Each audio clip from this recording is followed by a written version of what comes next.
buteur de cette rencontre. Le FC Rouen, dans son stade, reçoit l'US Concarneau. De ce côté-là, Bassi, là il va y avoir un gros duel avec Janez. Bassi qui s'est imposé. Rocha maintenant qui est passé avec ce ballon jusqu'à Charlaby. Clément Bassin maintenant pour le premier centre. Et ça passe à côté, le drapeau ne s'est pas levé. Quelle occasion pour Amadou Bassi. Allez, 5-1, 5-1 qui est passé. C'est bien fait, 5-1 encore une fois. Il peut continuer avec la frappe. Oh la barre qui repousse ce ballon et derrière Moussa Moucha pour dégager. C'est peut-être pas fini avec Albi Touré finalement. Bassin et Rocha. Quelle énorme occasion signée Thibaut 5-1. Ah, c'est assez exceptionnel, hein, François, on connaît sa qualité de pied. Attendre du soutien ou retrouver Nicolas Mercier dans la surface de réparation. Mercier encore, le centre d'Albi Touré. Ce ballon au deuxième poteau. Piccolo, la frappe. Il avait bien redressé ce ballon, ça manquait de puissance. Allez, 5-1. C'est lui qui a eu la plus belle en première période, il se l'est créé d'ailleurs. Attention, Benzia qui va essayer de prolonger jusqu'à Abi. Abi va s'emmener ce ballon, il va retrouver Moustapha Benzia, le pied gauche. Et ça manque le cadre qui est l'occasion pour les Rouennais avec ce 1-2. J'ai l'impression d'ailleurs que Fuss et Bassi seront sur les côtés. La faute sur Gerbeau, la faute de Gébélé, c'est le deuxième. Ça sera carton rouge pour Garland Gébélé qui va laisser ses partenaires à 10. La faute du début du match, François, où il s'est un peu sacrifié pour son équipe, pour éviter de mettre en difficulté les défenseurs centraux. Malheureusement, il la paye là. Attention, parce que Kenny Rocha peut remettre un ballon sur Fuss. La frappe de Fuss et Vincent Viau qui met ce ballon en corner. Benzia avec GoPro, mais comme on dit, il ne faut pas confondre vitesse et précipitation. Ça c'est bien fait avec Raphaël Gerbeau. Raphaël Gerbeau qui va trouver GoPro pour un décalage avec Bassin directement sur Bassi. Ce ballon est détourné en corner une nouvelle fois. Il y a toujours un pied, une jambe concarnoise qui traîne pour le moment pour empêcher le FCR d'ouvrir la marque. C'est parti, ça traîne dans la surface, c'est pas fini la reprise. Elle est contrée et encore une fois ce ballon repoussé. Oh là là, le sauvetage sur la ligne, incroyable. Incroyable, les Concarnois sont héroïques en cette fin de match, il faudra revoir tout ça, mais une nouvelle situation incroyable pour le FCR, toujours 0-0. Et attention derrière, non, le Bonnet qui va préférer dégager ce ballon. Chers amis, on va se régaler. La tribune Nord-Sochaux-Elle est bien garnie. Ce tifo magnifique et pyrotechnique ici au stade Auguste Bonal. La soirée, la grande soirée nationale ne pouvait pas mieux commencer. Le Mercure est descendu en dessous de 0, mais devant un stade Bonal à guichet fermé quasiment. Ce derby de la Bourgogne-Franche-Comté entre Sochaux et Dijon doit nous donner le grand frisson dans cette 14e journée nationale. Dernière sortie à domicile de l'année pour des Lionceaux, intraitables à domicile. L'occasion de frapper un grand coup pour les Dijonnais toujours invaincus, loin de Gaston Gérard. Et de l'autre côté, encore Dominguez pour essayer de contourner et ressortir vers Marié. Le centre était bon, c'est sorti des 2 points de la part de Mehdi Janin. Et sur le second ballon, encore.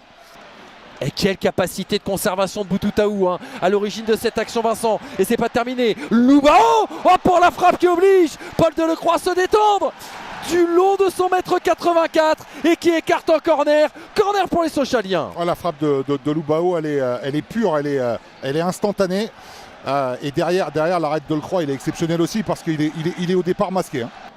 Benjamin Gomel, la course d'élan, c'est frappé pied droit, c'est frappé intérieur. Le second ballon, c'était pour Boutoutaou.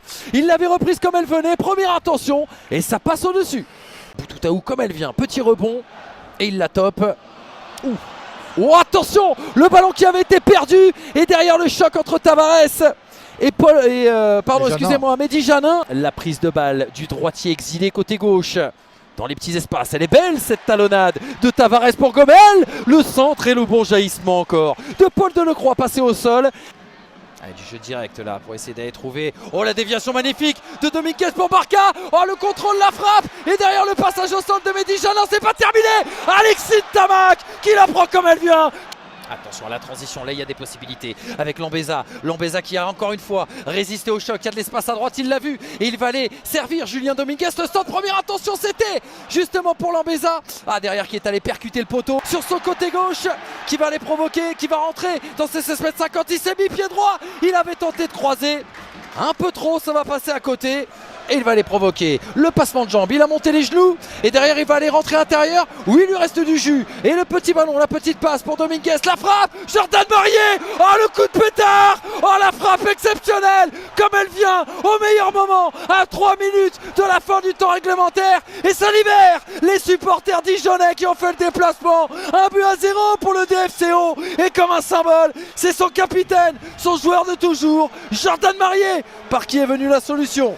Ouais, Lambeza en fait qui s'est beaucoup économisé pendant 5 ou 10 minutes là, il touchait un peu moins de ballons et puis là derrière il fait grosse différence, il touche encore une fois Dominguez dans la surface, remise exceptionnelle encore, voilà, et en 2 touches pour Marier qui met une frappe mais alors absolument magnifique et imparable. Ouais, presque une demi-volée avec ce petit rebond et derrière il est allé crucifier Mehdi Janin, il lui a laissé aucune possibilité. Après un week-end de Coupe de France, le championnat de national reprend ses droits ce soir avec un alléchant Châteauroux-Versailles pour le compte de la 14e journée. International camerounais. Et le frère de Ryan Chateau qui est lui toujours dans l'Hérault. Oh, attention avec ce ballon perdu pour Romain Basque. Romain Basque qui va enchaîner une frappe qui va permettre au FC Versailles d'ouvrir le score. Ici à Gaston Petit, un peu contre toute attente. C'est exactement. Avec une perte de balle naïve encore une fois de la part des Castelroussins. Romain Basque, le capitaine de cette équipe francilienne. Il était capitaine de l'Aberration aussi lors de son passage. Le coup franc est attiré par Houchen. Attention avec ce superbe arrêt de Lucas Lavallée. Une belle sortie de Lucas Lavallée. Zacconi, ça peut aller vite. Zacconi, il va chercher. Elle est tout seul. Zacconi, non, il va. Gardien opposé. Gardien opposé. Verdier qui va enchaîner. Gardien opposé. Verdier qui égalise pour l'Aberration de Châteauroux. Un but partout. Là, voilà la réaction des Rouges et Bleus. Égalisation signée Yanis Verdier qui marque son 3e but de cette saison. Chateau. Oh, attention la mauvaise balle de Chateau avec Verdier qui est passé. Verdier qui va trouver Mbonne sur sa trajectoire. Ah, comment il a raté ça Yanis Verdier. Il avait le but quasiment pour lui. Attention avec la réaction de Versailles et Ozumo. Le ballon qui traîne dans la surface et c'est Ali Houchen qui vient permettre au FC Versailles de prendre les devants dans cette rencontre après un peu de cafouillage dans la surface de réparation. Ali Houchen, l'un des meilleurs hommes du FC Versailles depuis le début de cette rencontre.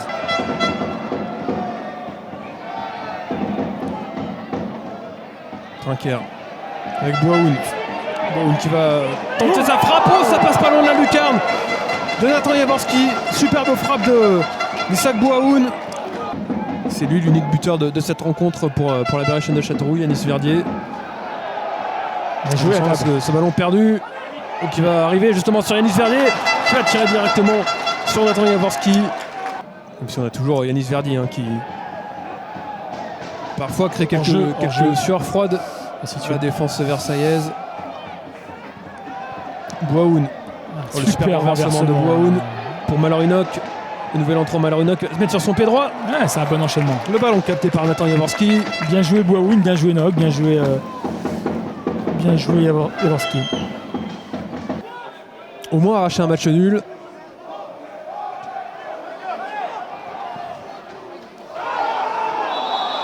La faute sur Curtis Tchadé.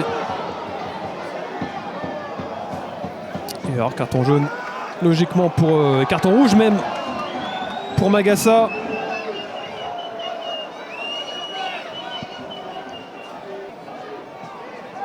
On va avoir un ballon de nouveau versaillais, ça va être joué en retrait peut-être avec ce ballon qui traîne dans la surface de réparation, ça va être un but contre son camp.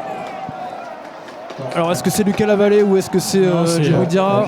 C'est Djibril Diarra. C'est Djibril Diarra qui pousse ce ballon au fond des filets et qui offre le 3e but au FC Versailles. C'est vraiment une fin de soirée compliquée pour l'Aberration de Châteauroux, réduite à 10. À défaut d'avoir la Coupe de France dans le viseur, le Paris 13 Atlético doit toujours se focaliser sur son maintien. Et ce, avec un nouveau coach, ou plutôt quelqu'un qui connaît déjà la maison, Arlésio Coelho. La technique du petit train, ça marche pas beaucoup ce soir. Et là, ça part derrière la médiane, il n'est pas du tout en jeu. Il est loin, il est très loin, Sullivan Péan, Ryan Fage, 9e minute de jeu. Quel arrêt. Et sur la ligne, Quel arrêt. s'il vous plaît. Quel arrêt, mais surtout, quelle justesse dans l'appréciation tactique. Il recule. On le voit. Il faut de l'audace aussi pour des sorties de balle comme celle-ci. Très bien joué de la part de Nathan de Coquet. Lance un boulonnais pour tenter la frappe et juste à côté du but de Germain Sanou. C'est pied droit du défenseur et c'est juste à côté avec la complicité du poteau. Malheureux sur le coup. Et ça part tambour battant du côté Avec des Sullivan Parisiens. Péan qui peut encore intervenir au niveau de sa ligne. Sacrée rencontre quand même pour Sullivan Péan ce soir. Absolument omniprésent, Louzif pour ressortir ce ballon. Ouais, ça c'est très bien joué là, cette ouverture. Ryan Fage. Ryan Fage, il fait sur du le mal. pied droit pour centrer et conclure. Après le rush de Siro Cissé côté gauche, Ryan Fage à l'arrivée dans cette surface de réparation, transpercé la défense caladoise sur un rush d'une simplicité absolue. Siro Cissé à gauche déborde, on voit Fage ensuite arriver, on l'annonce un peu en avance parce qu'on a senti ce coup-là, tout comme lui. 1-0, 53e minute, Thomas Opic. Le moment, vraie occasion là pour le crochet, la frappe et encore l'arrêt de Sullivan Péan.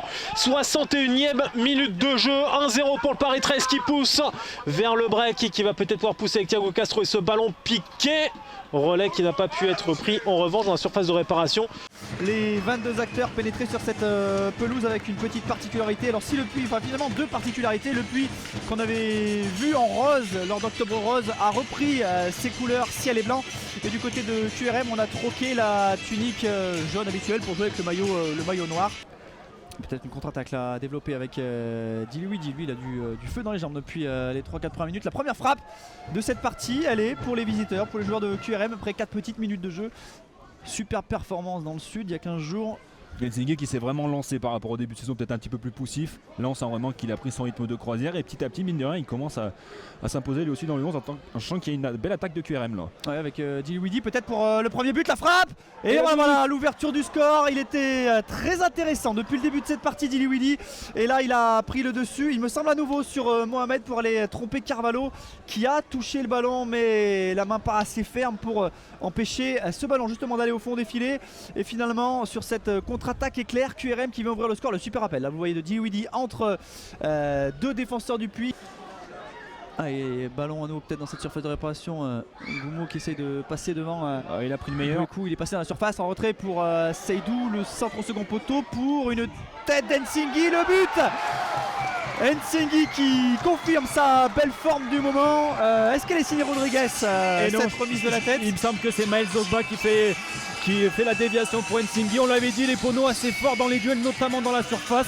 Ça avait fait 2 buts à Villefranche et ça fera l'égalisation ici à QRM. On regarde le ralenti. Goumo qui s'arrache là parce qu'il est bien pris. C'est tout le travail. Djemo pour Akal. Akal qui se retourne devant lui. Il a vu le bon ballon pour Nsinghi. Le but. Et ça passe juste à côté. Énorme occasion pour les joueurs du Puy Foot. Le ballon il passe à 5 cm du poteau du gardien Bonnevie. Et il y a des joueurs à l'échauffement, peut-être qu'on verra d'ici une dizaine de minutes Paul Wade rentrer dans ce match. Akal qui va peut-être pour écarter sur Goumo dans la surface de réparation. Le tir de Goumo. Oh la surprise. Tout le monde a été surpris là par ce centre-tir. Je ne sais pas s'il veut centrer ou s'il veut tirer. S'il veut tirer, chapeau bas Aymeric Goumo pour mettre le puits levant. Encore une nouvelle fois avec l'aide du poteau. Et les poneaux qui à la 55e minute de jeu passe devant dans cette partie, but signé Aymeric Goumo. Ah oui, pour être totalement honnête, même nous on a été pris, on pensait tous qu'il allait centrer parce qu'il arrive en bout de course, on va le revoir. Ouais, je pense qu'il veut centrer.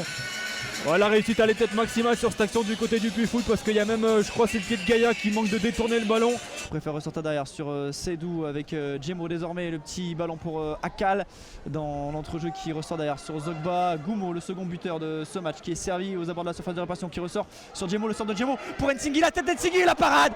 C'est peut-être pas terminé, la parade de Bonnevie sur cette tête d'Ensinghi. Attention parce que là ils sont sous assistance respiratoire pour l'instant les joueurs de Fabien Valéry.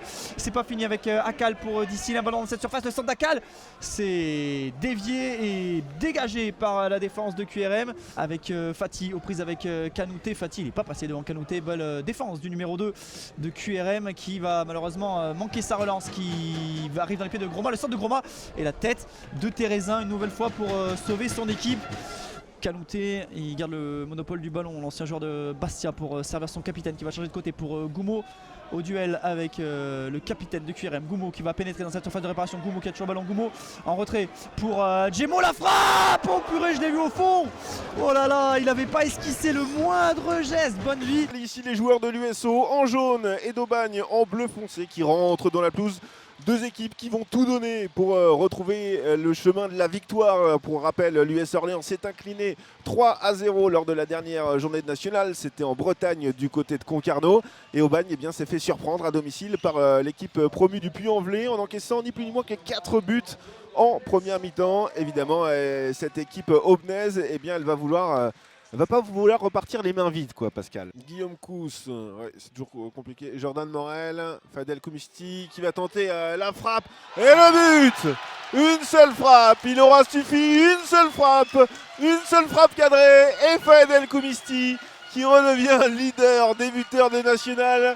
Oh, quel but! 29e minute de jeu ici, quasiment la 30e. Et Fadel Koumisti, oh, avec quel boulet de canon! Effectivement, une belle frappe d'une vingtaine de mètres, un peu plus même, entre 20 et 25 mètres. Vous voyez, la défense d'Aubagne était très basse, très regroupée, donc c'est difficile de trouver des espaces. Une des solutions, c'est de frapper d'un peu plus loin. Oh là, la relance. Oh, le ballon, c'est Ahmed qui va se retrouver tout seul. Et ça va être un penalty. Et c'est un penalty. Oh là, il s'est passé... Qu'est-ce qui s'est passé là à Orléans? On va regarder le ralenti là quand même. Parce que là, j'en ai absolument rien compris. Là, c'est Jimmy Giraudon, serein, qui peut remettre à Obiang. Et là, Obiang qui rate complètement sa passe. Et le 23 qui va bien jouer le coup. Le petit saut de sauterelle, Mohamed Amek. Et ça va être un penalty. Mohamed Amek en face, le tir. Et il est pris à contre-pied. Un partout, ici au stade de la Source. Coup de froid, coup de grisou. Après une année blanche, il a décidé de se relancer. Attention, c'est Karim Chaban qui est tout seul. Karim Chaban qui donne pour Bendoumi. Bendoumi, c'est le face-à-face. Est-ce qu'il y a but ou pas? Incroyable, c'est sauvé. C'est sauvé par Sanchez au dernier moment. Oh, l'effort défensif. Le ballon passe entièrement la ligne, c'est pas le cas. La mauvaise passe de Jimmy Giraudon. Chaban qui peut donner à Bentouni. Bentouni, le petit piqué, il est parfait. Il a le sauvetage sur la ligne. Et non, il n'y a pas but. Un partout toujours. Oh là là, il y a encore... Eh bien, on les a déjà vus, hein, ces erreurs de vouloir relancer propre. C'était déjà le cas en première mi-temps et à chaque fois, il y a eu des occasions extrêmement dangereuses de part et d'autre. Effectivement. Attention, alors que là, c'est un mec qui fait ce qu'il veut. Et le deuxième but d'Aubagne. Oh, quel festival de ce joueur, le numéro 23. Et c'est la douche froide ici, au stade de la Source. Oh, il a fait absolument ce qu'il a voulu, Amek. Paf, le petit contrôle. Et là, le ballon, il est parfait. Moussa Silla qui reste de marbre et c'est un doublé pour Amek. Il signe là son 5e but. Et ici, à l'US Orléans, grosse surprise, Aubagne qui mène 2-1. Sanchez sur le côté droit, sur le côté gauche, pardon. Sanchez qui récupère le ballon avec des rebonds favorables. Le centre, il est donné. El Kadouri qui dégage en arrière.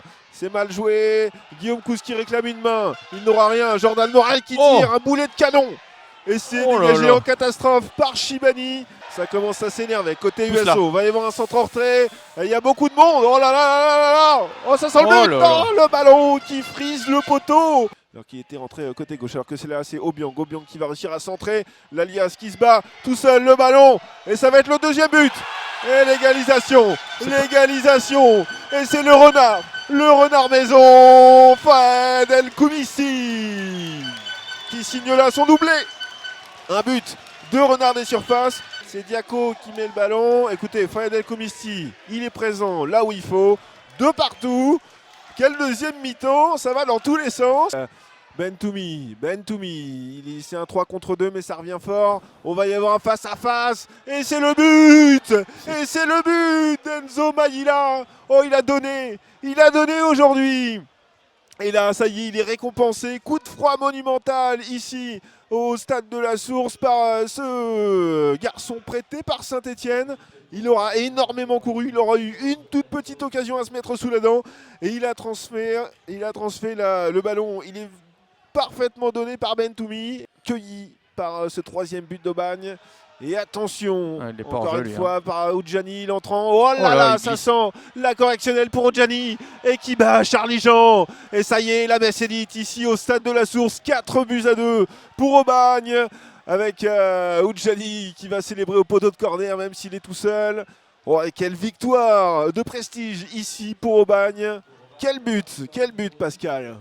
Ouais, il joue bien le coup, hein. Il fait un bon crochet intérieur pour déstabiliser le défenseur et puis après en face à face, voilà, il gagne son face à face avec le gardien, rien à dire. Et voici les 22 acteurs qui sortent du tunnel ici au stade du Hainaut avec les Valenciennois dans leur couleur traditionnelle rouge et blanche, maillot rouge, short blanc, alors que les joueurs de Fleury sont dans leur maillot blanc avec ce très très beau maillot du joueur de l'équipe promue.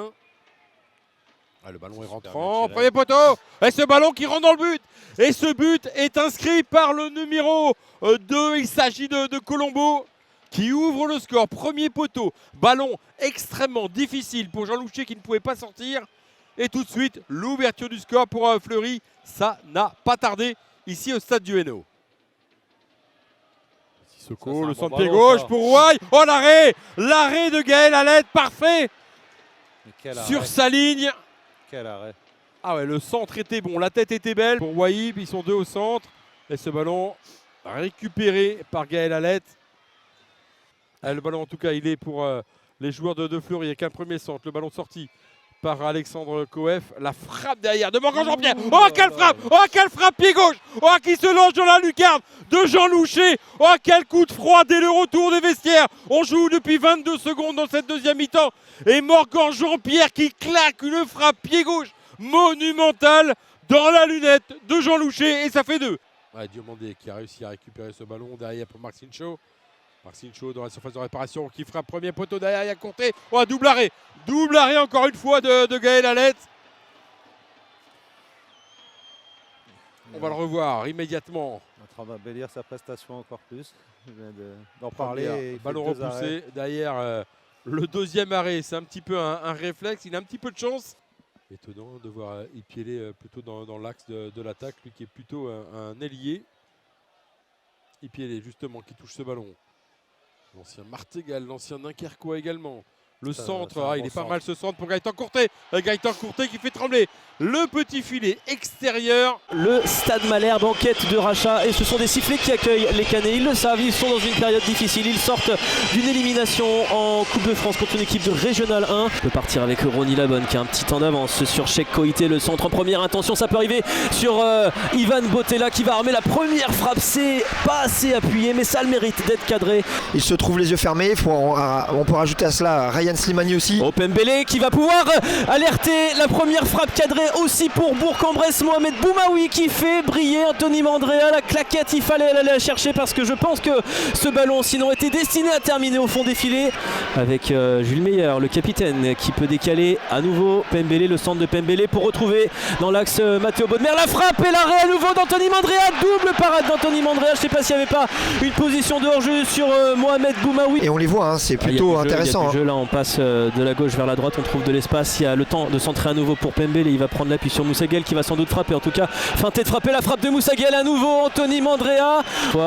Mohamed Hafid est trouvé. Mohamed Hafid qui part en débordement. Le centre de Mohamed Hafid, ça pourrait venir des pieds à nouveau d'Ivan Botella qui reprend en première intention de l'ordre dans la maison après cette défaite fâcheuse, cette élimination à Bayeux, pensionnaire de Régional 1. Pour l'instant, ça ne passe pas, mais pourquoi pas dans les derniers instants avec Nandulé qui va pouvoir frapper, marquer.